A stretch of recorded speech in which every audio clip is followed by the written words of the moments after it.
Hi, it's vegan personal trainer and nutritionist Paul from Hench Herbivore with the quick-fire muscle building Q&A. Fit Meals asks, I've heard seitan has a very low DS score. I'm imagining he means DS, which is a measure of protein quality, like the ratios of the different essential amino acids. Should you pair it with other foods to improve this, or is varying your protein sources throughout the day enough? So seitan is made from wheat gluten. It's a fantastic, very dense protein source. It's just a bit low in the amino acid lysine. So therefore, yeah, we do need to vary our diet to ensure we're getting lysine from other sources, but we don't need to do that at that same meal. We can do that throughout the day. Anyone who disagrees with that is basically basing their opinion on a 1975, the February edition of Vogue magazine, just a nonsense editorial. This was disproven decades ago with, you know, science. Neumann H would love to hear my take on protein requirements. The general consensus seems to be 1.6 grams of protein per kilo of leanish body weight per day in a caloric surplus, or on like a bulking cycle, and more like 2 grams of protein per kilo of leanish body weight per day if we're doing a recomp where we're trying to build muscle and burn fat. So maybe we're on a maintenance amount of calories, or if we're in a caloric deficit for cutting, then yeah, nearer 2 grams of protein per kilo of leanish body weight per day, maybe nearer optimal. I say lean-ish body weight because this science is always done on athletes who are relatively lean. Of course, adipose tissue fat does not require protein. If anyone is much over about 15% body fat, then the extra percentage of body fat, I take that weight off of the total. So say someone is 25% body fat, I'll take off 10% from the total weight, if that makes sense. Tanjimama NJ asks, creatine, if and when to use and for how long? So creatine is an amazing supplement in terms of it volumizes your muscles to give you more power, it gives you more endurance, it actually boosts cognitive function as well, we now know. According to the literature, it appears to be safe. However, if you have a high number of DHT receptors in the hair follicles, it could result in some hair loss. The old consensus was you needed to cycle it, so people would go on for about 4 to 8 weeks, and then we thought you need a couple of weeks off to let the receptor sites resensitize. But the modern consensus seems to be that that doesn't seem to be a thing, and you can just stay on as long as you want. Oh, I should caveat that around 30% of people seem to be non-responders. You'll know that's you if you add the creatine in and you don't see a little rise in your body weight over the first week or two. For me, it'll be about 5 pounds.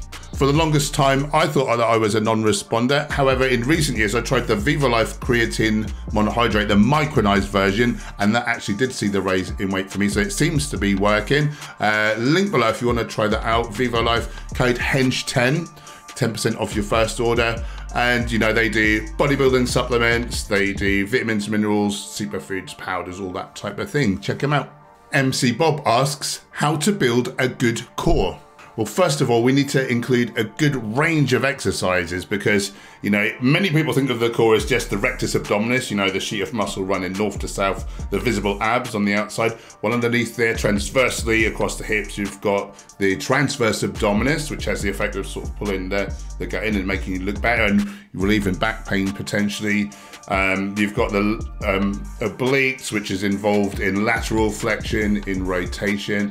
And of course, there's the low back as well. People forget about around the back there. So you need to a good range of exercises to develop a good, rounded, solid core. In terms of the front there, I would do the transverse abdominis first in your routine. So that's things like ab wheel rollouts, planks, etc. Then you want to work the lower abs. So this is things like knee raises, leg raises, stuff like that. And then for upper abs, you know, you've got your typical crunches, incline crunch, rope crunch, things like that. For the obliques, things like wood chops, side bends, etc. And for the low back, you know, hyperextension, reverse hyperextension, deadlift, this sort of thing. When it comes to abs and obliques, don't be progressively overloading them for too long. This is the mistake I made. Early on in my career, I went too heavy. You know, I did heavy side bends, I was doing heavy weighted crunches, and I've developed quite a blocky midsection. And no matter how lean I get now, I'll never have that wasp-like waist. It's always going to be fairly blocky, and this is to the detriment of my look. So, naughty past me.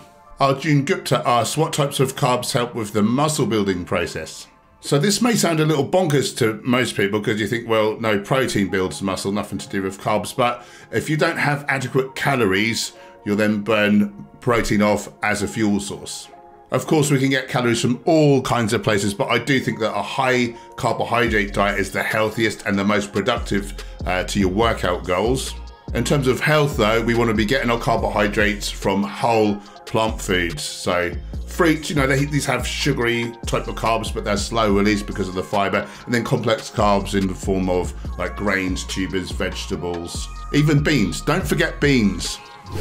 If you'd like to optimize your health, body shape, or performance with a vegan diet, then please check out my new online nutrition course. I've launched it at a low introductory price. It contains 14 videos, 3 cookbooks, and masses of downloadable and printable PDFs, including a complete nutrition chart for all ages and stages of life, so you can be sure that the whole family is thriving. Ixico Dogman asks, does eating 1 meal a day increase growth hormone, therefore aiding in muscle building? Yes and no. Yes, I believe that very likely does increase your growth hormone. No, I don't believe that helps in muscle building. Number one, it wouldn't raise it enough to have any real clinical effect. And number two, unless you're eating a horrendous diet, you're gonna really struggle to get enough calories in. It's not something that I would recommend for someone that's trying to grow. Mark A. Smith asks, how many times a week should you train and for how long? It depends. I think a minimum of maybe 3 times a week for at least 45 minutes is probably a good starting point. As a maximum, I wouldn't train every day. I would have at least 1 or 2 days off. And basically how long you train kind of depends on your intensity. If you're going super high intensity, you can't train for very long like that because it becomes low intensity and you easily overtrain. However, if you're half-arsing it, I mean, you could be 3 or 4 hours in the gym probably if you wanted to. Myself, when growing muscle, I prefer the HIIT style of training, so I'm only in there like 45 minutes, 5 times a week. If you paid regard to the science, however, it would have you training each body part 2 to 3 times per week and at a much higher volume than I'd be doing. So ideally, I think in terms of efficiency, 1 hour, hour and a half tops each time. Mark also asks, best exercises for muscle growth. So overall, it's your compound lifts, it's your multi-muscle, multi-joint movements, think squats, deadlifts, presses, pull-ups, pull-down, rows, that kind of thing. These movements train the most different muscles all in one go. You're going to be engaged in your core as well. However, to get a truly 3D look like a bodybuilder or a physique athlete, you do want to include some isolation movements. For instance, like side delts, you may want to include like a side lateral raise, just so you really pop from all angles. Jojo Herbivore rather sarcastically asks, where do you get your protein? I get my protein at the same place that most people's protein gets its protein. By eating the plants directly and avoiding the middle meal, I get to cut out the sat, fat, trans fats and cholesterol, but that raise the risk for the #1 cause of death in humans, heart disease, and raises the risk for all-cause mortality. So not quite sure why other people aren't following suit. Send Zoodles asks, serious question, I've heard women need even more protein when wanting to build muscle than normal. Is this true or BS? I asked for clarification on what they meant by than normal, and they went on to say versus a man. The advice went, if you want to build muscle as a woman, you'll need even more protein than them because of estrogen. So no, the same as for a man, 1.6 grams of protein per kilo of leanish body weight per day if on a caloric surplus is optimal, more like 2 grams if we're doing a recomp or a cut. Yes, women have higher estrogen and of course lower testosterone relative to a male, but adding in extra protein above this will make no difference whatsoever. Because protein requirements are relative to muscle mass, on average, women generally being smaller than men means that they're actually going to require less total protein than a male. Benji Adams asks, do I run? No, I've never enjoyed running. Historically for my cardio, I did martial arts. Nowadays, I prefer cycling. And the whole thing is you can do some cardio as well as your muscle building. However, at some point it kind of encroaches, like one will encroach on the other. So do you want to be a jack of all trades, master of none, or do you want to specialize? So for me, I want to specialize in bodybuilding. So I do some cardio, but it's relatively limited. At one stage, when I was going really crazy on bodybuilding and wanted to get as big and strong as possible, as quickly as possible, I completely dropped out cardio. However, it was to my detriment because I wasn't recovering well enough between sets. It actually hurt my weight training. But yeah, if you want to do really well with your bodybuilding, don't overdo cardio and do make sure that you increase your caloric intake because obviously your energy expenditure is that much higher. Steve, the tall guy, asks, what's the best way to manage your training? He says he's got a plan, but he finds it difficult to stick to it because he's got a very busy life and very few guaranteed hours in the gym. So number one, you only need a few hours in the gym. You don't want to be there for days on end. You just want to get in, get the job done, get out, start the recovery process. So if you're not happy with the way things they are, you need to do one of two things. Number one, you can make your training more of a priority. Now, I understand if you've got work, if you've got family, this is the whole reason I never started a family. You know, you are going to have much more limited time, but just do what you can. Like maybe, you know, don't sit there and watch Netflix for an hour and a half every night. Like we've all got the same 24 hours in the day, and how we divide it up is up to us. And, you know, people say, oh, I haven't got time, I haven't got money to train.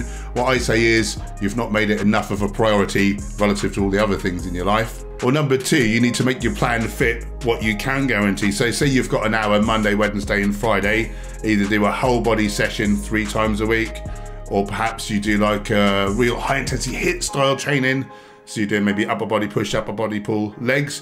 Just make it fit what you can actually do. Brad Wishart asks, what's your take on how to break down which muscle groups you train across the week? Whatever works for you, in all honesty.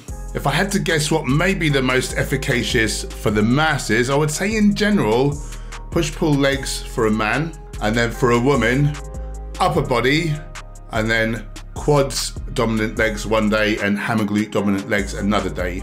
But in my instance, I fare much better on a bro split. The main thing to consider is that you're not getting overlap in your training before you're recovering. So say you are doing a bro split, it would be a bad idea to say Monday do arms, Tuesday chest and Wednesday delts. Monday, yeah, your triceps are getting a lovely workout. Tuesday, your triceps are knackered. Now you're trying to do your heavy presses and dips as you should for maximum chest development. Well, your triceps are getting hit a second time. They're already knackered, so the pecs are not getting the stimulation they need. And now day 3, poor old triceps, they're really done in. And you're trying to do like shoulder presses, and the shoulders are getting nothing, and the tris are just burning out. You basically be overtraining your triceps. They'll be getting smaller, and just not enough stimulation for the chest and delts. So that's one important thing to bear in mind. Claudio Cicera asks, how many times a week would you recommend fake meats as a source of protein when building muscle for those who like to indulge in that? From a health perspective, as few as possible. At the very least, these processed foods are displacing the far healthier, more nutritionally dense whole plant foods whose fiber, vitamins, minerals, polyphenols and antioxidants actively protect us from disease. However, that said, there's fake meats and there's fake meats. If we're thinking tofu, seitan, not so bad. If we're thinking these kind of burgers with like heme iron and coconut oil, horrendous. I would not touch those with a barge pole personally. So at the end of the day, it comes down to your personal risk aversion, how much you want to optimize your health with, you know, up to 100% whole plant feed, or how many of those are you willing to displace with the slightly less healthy or incredibly unhealthy things. And really that's something I can't answer for you. That's down to your personal choice. Jamie Taylor asks, hi Paul, what's the best way to start from a completely sedentary, no muscle / real gym experience and work towards more mass and definition? So number one, you need to become super educated. The main thing is to learn exercise form, and for that reason, I would personally hire a personal trainer, even if it's just for the first few times out, just to learn safe and proper lifting technique. Of course, you need a training plan, which you can either source from the PT if you do hire one, or you can get online from an online coach. Or, you know, if you can't go to the expense of a bespoke one, which would be ideal, you know, there's loads of free ones, bodybuilding.com, somewhere like that. Again, ideally, I'd hire someone to work it all out for you. If you don't want to go to that expense, if you want to go it alone, download my free vegan nutrition e-guide, which is in the description box below, and it'll tell you how to work out like your caloric needs, your protein, and all that jazz. In the near future, Gemma and myself are going to be offering a one-on-one coaching service again. Before, I made it very cheap to make it affordable for people, but you know, it's a very basic plan. This time around, it's going to be a much more premium service. We'll basically do all the hard work for you, get you the optimum nutrition and workout plan, and we'll touch base once a week through Zoom calls, really optimize and make sure, you know, that we get you the results that you're after. Because it's going to be so hands-on, we're only going to be able to work with a maximum of maybe 5 to 6 people at any one given time. As I say, it's not up and running yet, but if you fill out the questionnaire below in the description box, there's a link there, and we'll just find out, you know, are you a good fit for us? Are we a good fit for what you want? And yeah, once we're up and running, we'll get back in touch. Okay guys, watch out for part 2 of this video in the very near future. And in the meantime, click this.